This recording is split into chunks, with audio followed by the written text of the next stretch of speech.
Saan sumabit? Ba't meron ka niyan? Sabit ka. Cleophas. Thank you. Okay mga toy, so nandito tayo ngayon sa Better Living Parañaque.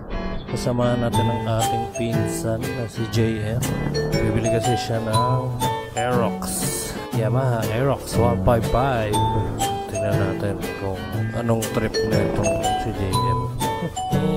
Hanap na tayong parking. Hanap tayong parking dito.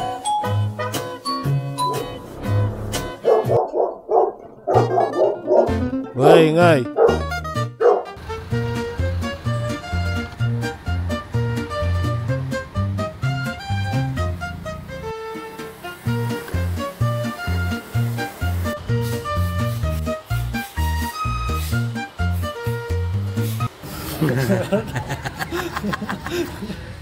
Wala na, narito na sa number. Ayan na nga, nagpapanik na nga siya. Hindi na niya alam, nag-back yung tinatype niya. Halimbawa naman sir, hindi nyo po na maximum po yung 2,000 na nasa 1 year pa po siya, meron pa po siyang underwater.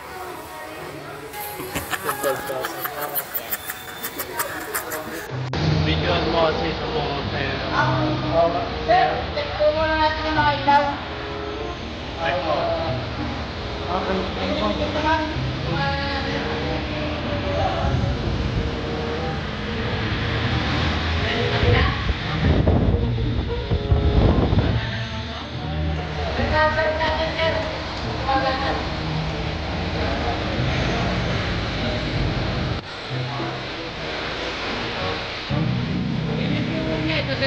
Ayan, parang nasa 30% eh. Ang plan, ganito po yung RPM ng motorcycle mo. Kasi natin.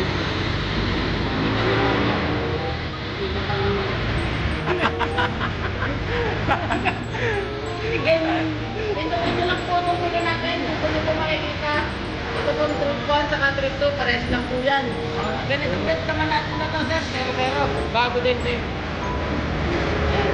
Alam ko, magpapalit din yan. 24,000 yung auto. Matagal ka, sir.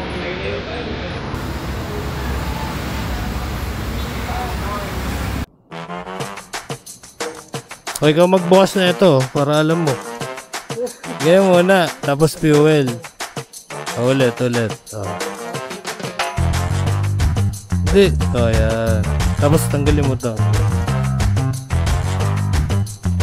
Yan.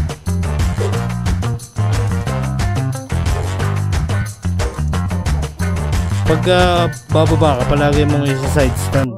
Baba mo na yan, nandito ka na eh. Sa gawin mo ka na. Ayan. Dito ka sa pwesto ko. Sa tamang lugar ka. Dito ka sa kanan. Oh, so. Si JM nagmamotor na.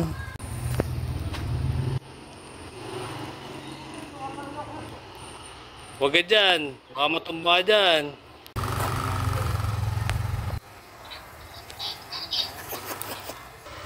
Oh. Angas din.